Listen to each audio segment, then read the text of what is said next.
So you're in charge of all these teams, and competent as you are in your role, you struggle to speak in a way that people want to listen. Word articulation gives you anxiety, so much so that whenever you open your mouth, it feels like everyone is panicking on your behalf. You see the looks that people exchange around you. You feel their concern, and this leaves you feeling everything but powerful. In this video, we are going to look at how public speaking increases your confidence as a leader, why it is essential, and how you can cultivate it for your leadership role. Hi, welcome back to my channel. My name is Nancy, and here's where you'll mostly find me discussing topics on matters leadership, professional growth, and career advancement. So if you're meeting for the very first time and you like this kind of content, kindly consider subscribing and pressing the bell, and you will be notified whenever I release a new video. Your call to leadership is a call to have that sweet blend of warmth and confidence such that you can easily interact and influence your team members in the right direction with minimum friction. Yes, you will have to embrace both tough and easy conversations. You'll have to give and collect feedback. You'll have to mentor and empower your team members.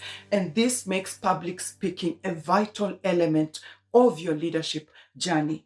You cannot be a good leader without good communication skills. You cannot have good communication skills without harnessing the power in your mouth. So strong public speaking skills are going to make it easier for you to pass your message across. Just think of the moments when you have to break down strategies or you have to break down ideas in ways that can be clearly understood and enacted with speed, or you have to bring different teams together, persuading them to take a particular course of action. Those moments where motivating and inspiring your teams will work better than just plain out giving them instructions, giving them direction. Those moments when you have to get comfortable being around people with different personalities, different personality types, and ensure that everybody feels comfortable. Confidence is contagious. So if you aspire to take up a leadership role, or you're already in one and you seek to elevate your influence as a manager, you're probably asking yourself, just how essential is public speaking for me? How is it for you? Here are some elements to consider. Open and honest communication is important in building trust with your team members. You'll notice that good public speaking is going to make room for you to address your team's concerns, comfortably answer their questions, and also be transparent about your decisions. And your team members are bound to be influenced by your image. Do you look competent? Do you exude authority? Once trust is established, you're going to have a good foundation for connecting with them at a personal level. People gravitate towards people who make them feel good, You like that boss who makes you feel seen and heard. Are you able to share stories? Demonstrate vulnerability without coming off as weak. What does empathy mean to you at a personal level? You can also use public speaking as a change agent. When you take up a leadership role, you are subconsciously stepping up to advocate for your organization, to advocate for your teams, or even a particular cause. So public speaking is going to give you the platform to raise awareness. And these are moments where you can influence people's opinions. And the operative word here is influence, not manipulate. You can shape people's perceptions and make real impact through your word of mouth. And then you also want to consider the fact that your professional image matters. Let's just call it executive presence for the sake of this video. Leaders who can command a room and create deep impact with their teams are considered more credible and influential. And I talk a lot about being a thermostat over a thermometer in most of my writings. You want to radiate positive energy from within to impact your surroundings. You want to be able to share your insight, to share your expertise comfortably through your mouth and establish your authenticity in that department, in that organization. And this speaks directly to your reputation and your personal brand. What comes to mind when your name comes up in people's conversations?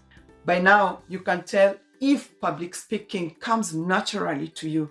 But if it doesn't, there are aspects that could be major contributors that could be standing in your way. And you want to ask yourself, have I always struggled with public speaking? And if yes, how so? It could be a case of mother tongue influence, or poor articulation, or monotone delivery where your team members come for your presentation with invisible sleeping bags. Boredom has an antidote. Or your struggle could be coming from pure lack of interest. What are the major barriers to your comfort in speech? Is it a case of stage fright? You know, that kind of anxiety where standing in front of your team members, few or many, just overwhelms you. You're afraid that you will fumble. You feel that people see through you and they will discredit you. Or even the barrier could be stemming from your personality type. You are an introvert, and speaking to crowds just comes with an extra layer of anxiety. You know that you're going to struggle to engage your team. You know that your body language is going to give you away. And another barrier could be the fact that you're always caught and prepared, unawares, which can lead to rambling, disjointed speeches and unclear points. Who or what can help you overcome these barriers? You may need to include some resources into your daily routine, like reading specific books related to your field of study, just to sharpen your vocabulary, or get professional help within or outside of your organization to overcome some of these hurdles. But it all depends on how deep-rooted the problem feels. You may also want to ask yourself, would improving your public speaking skills make a big difference positively in your career? Would it move you to a higher tax bracket? Will you be more relaxed knowing that you can walk into any conversation and not feel awkward? Just think of everything that you are not able to do presently as a result of being incapacitated in speech. That should be your greatest motivator. And if you're in leadership, you'll notice that public speaking is more of a need to or must have skill than just a wish to have. And this is especially so if you want to navigate your way through team building operations, to departmental meetings, to your industry conferences, and share your message, share your voice with a bit of a larger audience. And this is where authentic storytelling comes in handy. What is the deeper why for doing what you are doing in that organization? And can your why create more leaders along the way? How do you want to be remembered in that organization, in your field? And then you want to be an action accelerator. There is power in stirring passion in your team members. That's the oil that drives the engine in the organizational output. You've discovered by now that it's not every day that people wake up excited to go to work. But if you as the leader can find the right words to keep them genuinely engaged and motivated, then you don't even have to worry about that sense of community at work. How do you employ your vulnerability valve? There's a place to lay bare your all, the good, the bad, the ugly, and everything in between. It's called your inner circle, that judgment-free zone which has been time-tested to carry that kind of weight. Can you think of your managers who sort of look and feel emotionless? They almost remind you of robots only because you cannot tell if they go through the wear and tears of life like you do. Do they struggle? Do they have low moments, high moments? Do you feel connected to them in any way? Sharing personal stories, acknowledging your challenges through public speaking is going to humanize you enough to build deeper connections with your team members, where open communication, rich dialogue can actually bear fruit. The more you connect with your colleagues, the faster you will rise up the corporate ladder. Why?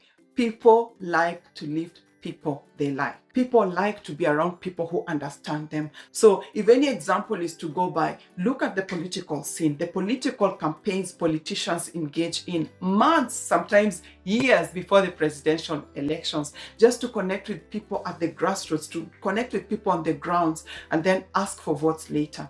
And the plan is threefold. You want to build credibility, enhance presence, and then foster genuine connections through public speaking. Having understood the top contributors to poor public speaking, and seeing that this is more of a must-have skill if you want to be successful in your leadership journey.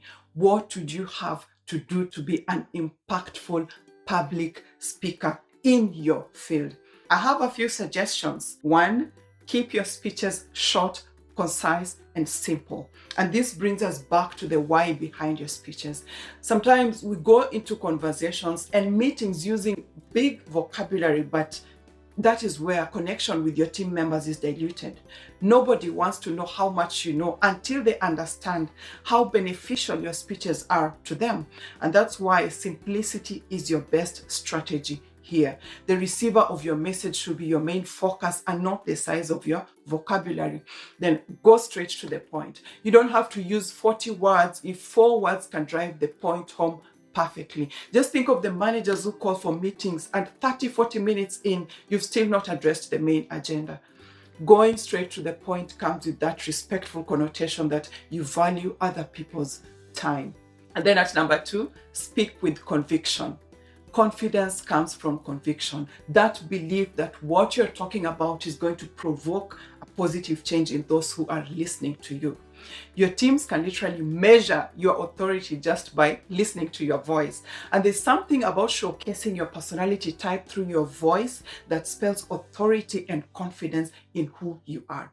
When you're nervous, your voice is going to become shaky. You may speak faster than usual. The volume may be too low. That's your way of trying to move attention away from you. So speaking with conviction, on the other hand, speaks of air in your lungs, proper voice and language command, cadence in your speeches, everything that helps you command attention and respect from your colleagues and peers alike.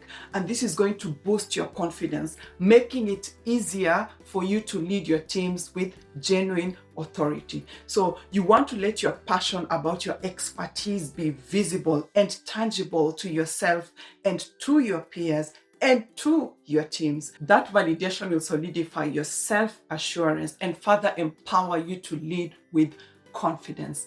And then you want to relinquish the fear of criticism. Whether you are good or bad at public speaking, you will be criticized, and it will be either positive, negative, or constructive. Another reality is that if you don't make mistakes, you will not improve on yourself, which means that you will not grow. Public speaking is going to put you in front of people with opinions and so much to say, whether it hurts or not. I'm just going to give you a personal example.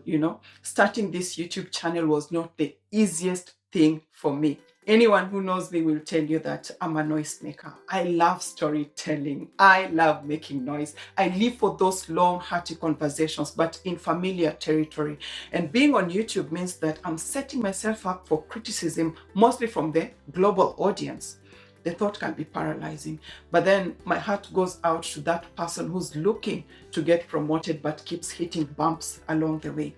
That person who, like me, stepped into leadership but was not fully equipped mentally and emotionally for the tasks ahead, and is now experiencing anxieties that she cannot necessarily discuss with those around her, but it keeps her up at night. That person who needs to know that someone else has walked that path. That is the person I show up for. Criticisms notwithstanding. Do I experience drama? Yes, I do. Do I get criticized even as a new and growing channel? Yes, I do get criticized, but will I stop posting content?